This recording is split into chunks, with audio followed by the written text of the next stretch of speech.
Nella patria dell'abusivismo e dei paradossi succede pure che il comune di Agrigento risulti un abusivo e lo è per il pontile galleggiante all'interno del porticciolo di San Leone, a cancello del quale questa mattina militari della Capitaneria di Porto hanno apposto i sigilli. Sequestrate anche l'area asservita al pontile, i box e 3 imbarcazioni da diporto trovate ormeggiate abusivamente.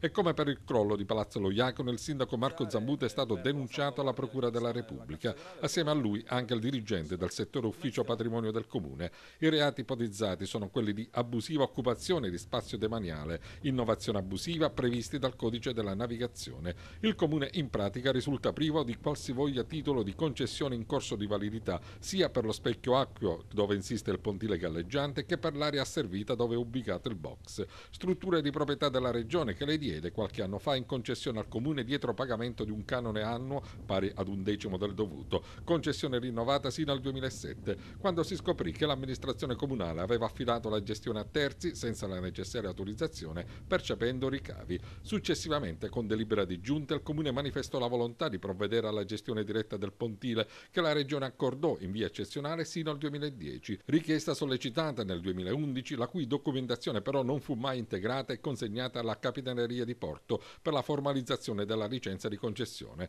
Per questa ragione il comune non ha alcun titolo per occupare lo spazio acqueo. Chiederò di essere sentito immediatamente dagli organi giudiziari e chiarire una volta per tutte le vicende e i grandi interessi di carattere privato che ruotano intorno alla questione del pontile di San Leone e la reazione del sindaco Marco Zambuto. Questa denuncia, a suo giudizio, è la cortina tornasole degli enormi sforzi fatti dall'amministrazione per sottrarre uno spazio pubblico dagli interessi privati. Farò nome e cognome dei grandi interessi, conclude il sindaco, che ruotano attorno a questa vicenda e che minacciano un servizio destinato ai cittadini. A sollevare il caso qualche mese fa il consigliere vicepresidente del Consiglio Comunale Giuseppe Di Rosa, che nel corso di una conferenza stampa denunciò quella che definì la gestione allegra del pontile, le cui chiavi d'ingresso, disse, sono in mano ai proprietari di barca e dal quale il comune, nonostante siano ormeggiate 51 imbarcazioni, non riscuote un solo euro.